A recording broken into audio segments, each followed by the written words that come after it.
A model is a policy. It's a solution to the problem that the affirmative team says exists in the status quo. Generally, the model should be stated after the first speaker provides a context, a brief outline of the problems in the status quo. A model involves three main components, the IPP.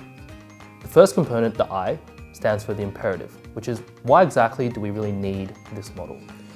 The second thing is the P, which is practicality. How exactly is this model going to work? Who's going to implement it? When is it going to be implemented? Where? And what specifically is going to be done? And the last P is principles. So what are some of the societal values that we're upholding, that we're reinforcing by implementing this model? The negative team can attack the affirmative team's model using the same grounds that the affirmative team made it. The first of these is that of imperative, the need. The negative team can argue that the affirmative team's model is not needed at all in the status quo. Secondly, practicality. The negative team can argue that the affirmative team's model is ineffective. Thirdly, principles. The negative team can argue that the affirmative team's model does not uphold the principles that they claim.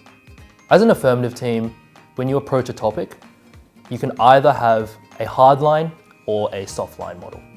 And when we talk about hardline and softline, we're talking about how much you're trying to do. Are you going to step on a few toes if you go down the hardline path?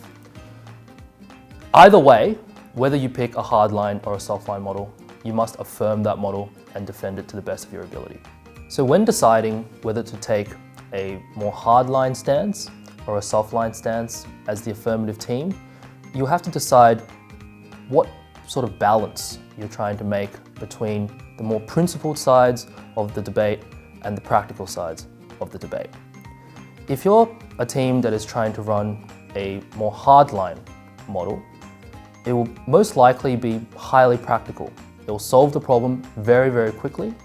However, it might step on a few toes, it might hurt some people in the minority, and so as a result of that, the principle part falls. On the other hand, if you engage a more softline model, a more softline stance, it might not solve the problem in a very short amount of time, and so practically it's not as effective. However, it may uphold a bunch of principles that the hardline model were not able to. Take for example the topic of that we should install more CCTV cameras. A team that engages a more hardline model will find it more difficult to uphold the principle of privacy because they want to install many cameras, and although that would solve the problem intuitively of personal safety, it will create breach of privacy for a lot of people. On the other hand, for a more softline model, the team might only have 5 cameras across all of Sydney, and that would uphold the principle of privacy because it will not breach a lot of privacy. However, simultaneously, it will also not solve the problem of personal safety as effectively as the team that engaged the hardline model.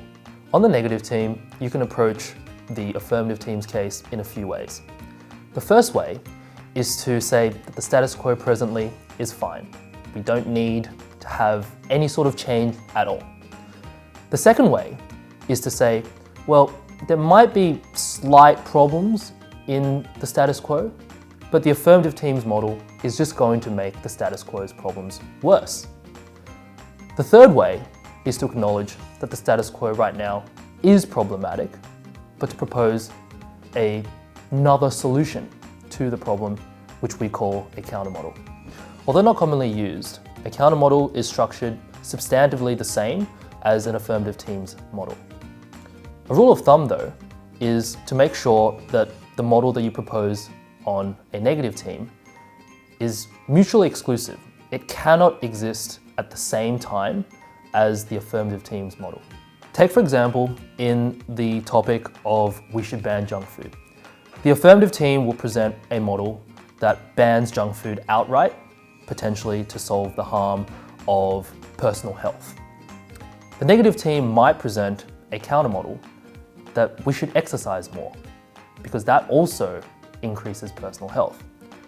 The problem with that countermodel is that it isn't really a countermodel, because in a world where we don't have junk food, you can still exercise.